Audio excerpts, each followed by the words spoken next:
Todos los ejemplos, salvo uno, que fue, bueno, escritor, pero fue también religioso, dejaron huella en la cultura occidental. Y son ejemplos de Estados Unidos y también del ámbito hispanoamericano, con dos ejemplos italianos.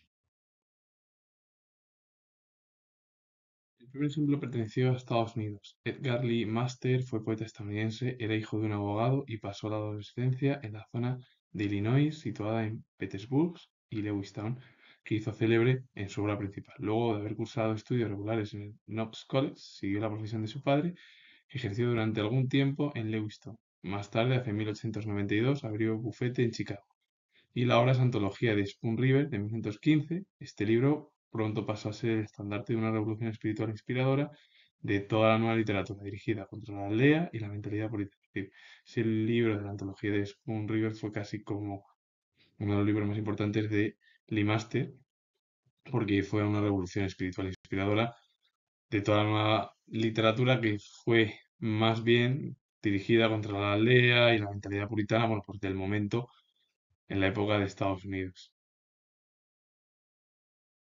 Dos ejemplos italianos. Enrico Tobé fue escritor, crítico literario y de arte italiano. Fue autor de varios poemarios y una de las obras es el poema de la adolescencia de 1901. Primo Levi fue escritor italiano, por su militancia antifascista y su condición de judío fue confinado en Auschwitz hasta 1945, experiencia que marcó su obra narrativa y ensayística. La vuelta a casa y a su trabajo de químico supuso una normalidad imposible de soportar para quien había conocido el horror de los campos de concentración. Relató esa experiencia en la obra Si esto es un hombre de 1947, un lacerante análisis de los efectos devastadores de la maquinaria genocida del nazismo sobre la dignidad humana. Es decir, en esa obra lo que relató fue la experiencia que vivió durante mucho tiempo, sobre todo hasta 1945, cuando finalizó la Segunda Guerra Mundial en Europa, y sobre la forma de destrucción de los seres humanos. Aquileo Echevarría fue poeta costarricense, fue amigo de Rubén Darío, por ello, aunque su obra perteneció al costumbrismo campesino, tuvo clara influencia del modernismo. Y dos de las obras es Romances de 1903 y Cocherías de 1905, en el que empleó el lenguaje de los cochos o campesinos de Costa Rica. También Echevarría escribió cuentos. Regino Eladio Botti fue poeta cubano, cuya obra lo situó como el autor destacado de la generación que inició su andadura en la década de 1920, tras el declive del modernismo. Permaneció casi todo el tiempo en su ciudad natal, salvo dos breves periodos o dos breves estancias, una en Barcelona, España, y otra en Santo Domingo, es decir, también por el territorio de Hispanoamérica. También fue profesor y notario, y la obra es Arabescos Mentales de 1913, volumen de poemas en una línea estética y estilística que oscilaba entre el parnasianismo y el modernismo. Ambos dejaron huella al final en el ámbito del modernismo, sobre todo por la influencia entre ellos, Aquileo Echevarría, de uno de los principales modernistas como fue Rubén Darío. Leopoldo Díaz fue poeta, abogado y diplomático argentino, pasó buena parte de su vida en Europa, porque estuvo en Francia, Suiza, Noruega y España, fundó el diario La Palabra, enamorado del parnasianismo, experimentó la influencia de los simbolistas franceses y su gusto francés se reflejó no solo en la orientación y el tono de su lírica, sino también su lenguaje con las naturales consecuencias. Y una de las obras es El sueño de una noche de invierno en 1928. Leopoldo Díaz tuvo la influencia al final de los simbolistas de Francia, bueno, simbolistas y franceses, del reflejo francés, tanto en la orientación como en el tono lírico, y luego aparte también en su lenguaje, con las naturales consecuencias. Rafael Alberto Arrieta fue poeta y crítico argentino. Pasó su infancia en Europa y estudió letras en las universidades de Buenos Aires y de La Plata. Fue profesor de literatura y rector del Colegio Nacional de la Universidad de La Plata y presidió la Academia Argentina de Letras. Y la obra es Introducción al Modernismo Literario de 1956. Muchos de ellos dejaron huella al final en los sismos, en las vanguardias, en el modernismo, el parnasianismo, como Leopoldo Díaz, y luego las influencias también europeas. Sobre todo el que mayor influencia tuvo fue Leopoldo Díaz. Rafael Alberto Arrieta también, porque pasó su infancia en el continente europeo. Enrique González Martínez fue poeta mexicano. A principios del siglo XX clausuró el movimiento modernista hispanoamericano y abrió las puertas hacia una nueva sensibilidad poética, más acorde con los tiempos y con la contemporánea aparición de las vanguardias. Y la obra es Ausencia y Canto de 1967. González Martínez clausuró con él en el siglo XX el movimiento modernista hispanoamericano y abrió una nueva sensibilidad poética que fue más acorde, cercana con los tiempos, con la contemporánea aparición de las vanguardias, porque muchos de ellos, de los que estoy hablando, pertenecieron al movimiento de los sismos, que fue bueno, pues el periodo vanguardístico en Europa y también en el otro lado del charco, en América y en Hispanoamérica.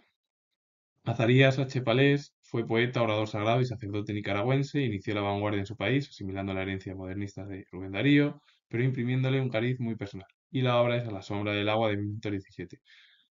Azarías Palé fue pues, escritor y a la vez estuvo dentro del pensamiento religioso, siendo orador sagrado, sacerdote, y lo que hizo fue asimilar la herencia vanguardista de Rubén Darío, pero la imprimió con un cariz muy personal.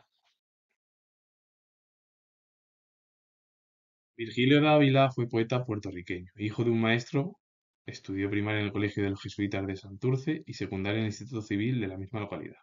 La obra es Viviendo y Amando, de 1912, se advirtió la influencia modernista ejercida por la poesía de Rubén Darío, en especial en cuanto a las formas y la continuidad en la temática autóctona, como por ejemplo el Giravita, Acuarela. Virgilio Dávila, bueno, pues siguió al final con su obra Viviendo y Amando, con la influencia modernista de Rubén Darío. Pues en especial en cuanto a las formas y la continuidad pues, de esos temas autóctonos. Alfonso Cortés fue poeta nicaragüense, perteneció a la generación modernista de Azarías H. Palé, el poeta, eh, bueno, sacerdote nicaragüense, y Salomón de la Selva. Inscrito dentro del simbolismo, con una especial influencia de Marc Jamé, un escritor importante en Francia, fue autor de una poesía hermética, esotérica y metafísica que la crítica considera absolutamente singular. Y la obra es, o una de sus obras es, Poemas Eleusinos, de 1965. Ambos dejaron huella pues, en el ámbito de la poesía, al final de la herencia de los sismos, de las vanguardias y también por su cercanía a la literatura de Rubén Darío. Ángel de Estrada fue poeta y narrador argentino. Seguidor de Rubén Darío, sus páginas más célebres confirmaron claramente la consolidación del espíritu modernista en la escena literaria rioplatense. Su obra, muy influida por el escritor italiano Gabriele D'Annunzio, se inició con el volumen de poesía Alma Nómada de 1908 y concluyó con la novela El triunfo de las rosas de 1918.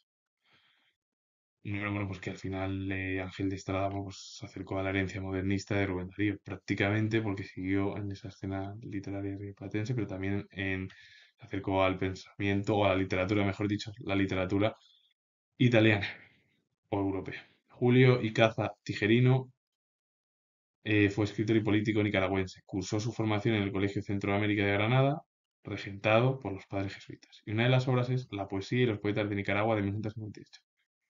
Ambos dejaron huella al final en el ámbito de hispanoamericano dentro de la literatura, uno, solo uno de ellos en el ámbito hispanoamericano, unión, literatura y religión. Y luego dos ejemplos en el mundo occidental, o en el mundo, bueno, sí, occidental europeo, como Italia o en Estados Unidos. Si os ha gustado este vídeo relacionado con el mundo cultural y una figura dentro de la religión y de la literatura en Hispanoamérica, darle a like, suscribiros, comentar, soy historiador y nos vemos en el próximo vídeo repitiendo que soy historiador.